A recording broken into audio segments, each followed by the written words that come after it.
Friends, എല്ലാവർക്കും ജാനകിയുടെയും അബിയുടെയും വീട് പുത്തന് promo വിശേഷങ്ങളിലേക്ക് സ്വാഗതം. പിന്നത്തെ ആ ഒരു പ്രൊമോയില് നമ്മുടെ ലച്ചു നമ്മുടെ അബിയുടെയും ജാനകിയുടെയും കൂടെ ആ ഒരു അളകാപുരിയിലേക്ക് കയറി വരുന്ന ഒരു ദൃശ്യങ്ങൾ തന്നെയാട്ടോ. നമ്മുടെ ലച്ചു ഇങ്ങനെ ആ വീട്ടിൽ അളകാപുരിയിലേക്ക് കാലെടുത്ത് കുത്തുമ്പോൾ തന്നെ നമ്മുടെ മുത്തശ്ശി നിന്നോട് ആരായിട്ട് പറഞ്ഞത് ഇവിടെ വരാൻ എന്നൊക്കെ പറഞ്ഞു ഭയങ്കരമായിട്ട് ദേഷ്യപ്പെടുന്നുണ്ട്. അപ്പൊ നമ്മുടെ അബി അവിടെ ഇടപെടുന്നുണ്ട്. ഇവളെ കൊണ്ടുവന്നത് ഞാനാണ്, എനിക്കുള്ള അവകാശം ഇനി ഈ വീട്ടിൽ ഇവൾക്കും ഉണ്ടാകും, ഞാൻ ഇവിടെ നിന്ന് ഇറങ്ങി പോകുമ്പോൾ മാത്രമേ ഇനി ഇവളും എവിടെ നിന്ന് ഇറങ്ങി പോവുകയുള്ളൂ എന്നൊക്കെ പറഞ്ഞ് നമ്മുടെ മുത്തശ്ശിയോട് ഭയങ്കരമായിട്ട് നമ്മുടെ അബി ലച്ചുവിന് വേണ്ടി വാദിക്കുന്നുണ്ട് കേട്ടോ. അപ്പൊ ആ ഒരു സമയത്ത് നമ്മുടെ അമൃത വന്ന് ഇങ്ങനെ കുത്തുവാക്ക് പറയുന്നുണ്ട്.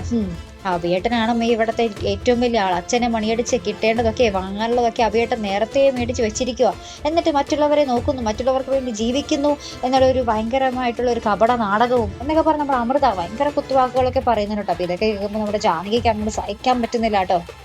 ഇത്രയും നാളും ആ ഒരു കുടുംബത്തിന് വേണ്ടി ചെയ്തു കൂട്ടിയ കാര്യങ്ങളൊക്കെയാണ് ആ ഒരു കപട നാടകം എന്നുള്ള ഒരു ഒറ്റ പേരിൽ ഇല്ലാതാക്കിയത് നമ്മുടെ അമൃതയാട്ടോ. അപ്പൊ എന്തായാലും നമ്മുടെ ജാനകിക്ക് ഭയങ്കര സഹിക്കാൻ പറ്റാതെ നിൽക്കുന്ന ഒരു രംഗങ്ങൾ തന്നെ അഭിക്കും അങ്ങനെ തന്നെ ആട്ടോ. അപ്പൊ അങ്ങനത്തെ ഒരു മുഹൂർത്തമാട്ടോ നമ്മുടെ ഇന്നത്തെ ആ ഒരു പ്രൊമോന്റെ അവസാനം നമുക്ക് കാണുവാൻ സാധിക്കുന്നത്. പിന്നെ എന്തൊക്കെയാകും അവിടെ നടക്കാൻ പോകുന്നത് അല്ലെ? ലച്ചുവിന്റെ വരവോടുകൂടി നമ്മുടെ അളകാപുരി കീഴ്മേൽ മറിയാൻ തന്നെ ആയിരിക്കും സാധ്യത അല്ലെ? അപ്പൊ ഇതുപോലെ പ്രൊമോ റിവ്യൂസിനും എപ്പിസോഡ് റിവ്യൂസിനും ഒക്കെ നിങ്ങൾ മറക്കാതെ ചാനൽ സബ്സ്ക്രൈബ് ചെയ്യുക. അടുത്തൊരു വീഡിയോയുമായി വരുന്നത് വരയ്ക്കും ഗുഡ് ബൈ.